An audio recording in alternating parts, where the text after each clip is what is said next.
Okay, so I'm dyslexic. My name's Sam. Sam's got to catch them all.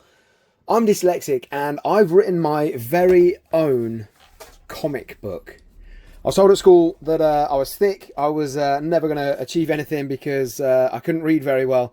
And it's probably one of the most old school things you can tell someone.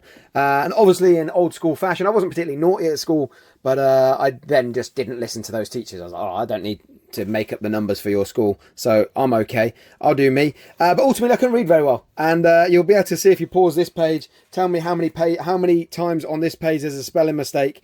Yeah, we're dyslexic, all right? We're dyslexic. Now, I could have gone through this and got my partner or other trusted people to spell check it. But I wanted this to be untouched by another. And I don't know why, really. I don't really know why. This is the honest episode where I just show you this comic book. Now, there's a point in this episode where you can go through and purchase this. samsgotter.com is the place to purchase it. Below, there'll be a comment where you can actually just press the link and buy this. I think it's £10, £15, something like that. The first 100 copies, I am going to number them 1 to 100. I've already given my designer, Moolusk, illustrated here, Moolusk. I've already given her episode, or copy number 77, because 7's my lucky number, and I feel double lucky that I found her through my Discord, and she's been able to illustrate all of this wonderful comic book for me. So really, really cool. Really, really grateful. So she's got issue number 77. Outside of that, copies have been selling. Barks has got number 1, and there's others out there with other numbers as well. Some people have said, I don't want the number you're going to give me. Please, can I have number 19? I have a very sentimental value to number 19. So yes, of course. So for the first 100 people that have bought this or going to buy this, you will get first edition. You'll get the issue here. What I'm doing as well is, although I've made this to say, book belongs, look how cool that is, like proper old school game. You can write your own name in there. I'm going to sign each one here at the top. I'm going to put a message to each person at the top as well. So for the first 100 people, they will get all of that. After we've gone through 100 copies, I'll take off first edition. I won't number it. I don't know if I'm going to number it anymore, but then I will sort out all the spelling mistakes and stuff as well. So if you don't want the rawest of versions, then don't buy the first 100. That's what I'm telling you. Yeah.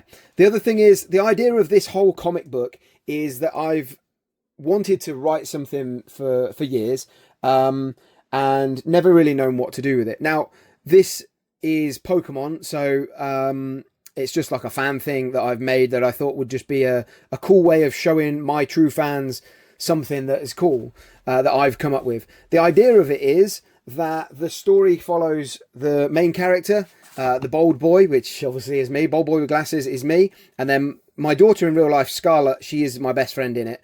And we go through filling up our Pokédex as we go through. The idea behind it is that it's actually following fairly loosely the Pokemon Red or Blue, depending on which one you started with, video games, the storyline of that. So it starts out where we go to pick up our very first Pokemon from Gary, but we actually sleep in that day. So when we get there, everything's gone. And what does that mean if that happens?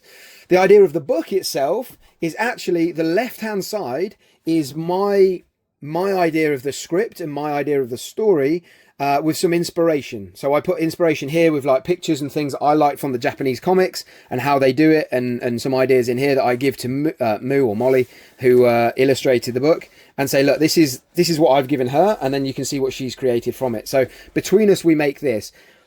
Now, in this, I'm not going to show you every page because I would like you to buy it. I would like you to take part in it by supporting it and reading it. You can pause these 2 pages, that's fine. What I said to Molly was, can we put in some Easter eggs? Some little things in here that's going to be fun for kids to find. Like Bulbasaur, Scarlet's Bulbasaur has a heart on its forehead and things like that, right? So I've got there and there's nothing here and whatever. So that's it. I've put some few pages at the start as well that are like how the story is going to be, what the point of it is, where we come up with it, who I am, all that sort of stuff, right? So there's a lot in here that is different. I'm just trying to make something different. I've not seen any comic books where you see the person's brain thoughts and then the actual comic before. I've not seen that before. So you can read the left-hand side as a novel, you can read the right-hand side as a comic book. So there's a lot in there that you'll see A lot of inspiration and things as well. A lot of evolutions. Team Rocket come up there as well. There's quite a lot going on in the book. I initially was going to make it A5 like a manga with like pulp pages, but then I decided that actually to give more of a graphic novel feel, let's go bigger. So I've made it A4, which I think is definitely the right choice. It's a lot easier because it's black and white as well. Kids can color it in if they want. They'll probably have to get felt pens rather than pencils because it's glossy. But yeah, it's just more of a family friendly thing. It's in no way to rip off Pokemon. It's a nod of my brain farts of Pokemon and how I love what they do. How they don't keep this is in the original manga, by the way, how they don't keep things within the boxes and how it's not all the same and how it's all formatted different and what the characters look like and the Pokemon hiding in the Pokeballs. It's a nod to how influential it's been on my journey with Pokemon. I think one of the things for me when I was learning to read, but when I was like 16 onwards, I would go to my friend's house and they were wicked. They knew I couldn't read very well and they wanted to watch foreign movies and they were like, you know what, so this was when I was 16, so I don't know, I don't even know when that was, whenever that was. I was born in 87, so whenever that was. And the idea was they would just pause the movie, I'd read the subtitles out loud, and then they'd carry on, pause it. Each movie took like 4 hours to watch. It took so long. But we stuck with it, and every night I'd go around the house and we'd just watch movies. And they wanted to watch the movie, and I wanted to as well, but I couldn't just keep up. So we just did that for years, into a point where I think it was like 19 or 20. We were watching normal by that point, obviously.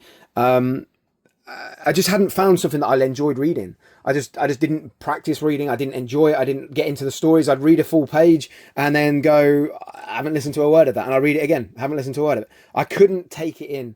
So seeing these moving pictures, then what we would do, we'd go to like Borders, which used to be our bookshop in the UK. It probably is still in America maybe, but in the UK. And we'd buy these Japanese mangas, or these mangas, sorry. And I just got sucked into these like graphic novels and mangas. I got really sucked in to the point where I was buying the Japanese mangas. I can't read Japanese, but it tells enough of a story from the pictures. So I just loved it. And I got obsessed with this type of artwork. And I thought one day I'd like to write my own comic. And I think from this point, I'll probably go into writing a proper comic that it isn't stepping on anybody else's toes, just a fresh story and whatever, right? But this is my thing that I want to bring it out with my thoughts and the comic. I thought the concept of that and then twisting how the original story fell. I thought that was a good way of doing it, right? So yeah, it's cool. It's cool. Yeah. Grateful for you watching this video. Grateful for anybody that's bought it as well. As I said, the first 100 copies, you know the deal. Comment comic below, and I might even give one of them away. I might give issue 100 to somebody commenting on this video at some point. That'd be quite cool, wouldn't it? Anyway, I thank you very much for reading it and all that stuff, and look forward to speaking to you guys, getting the feedback from it as and when you give it, because I'm always welcome for feedback, and I want to make this something bigger going forward as well.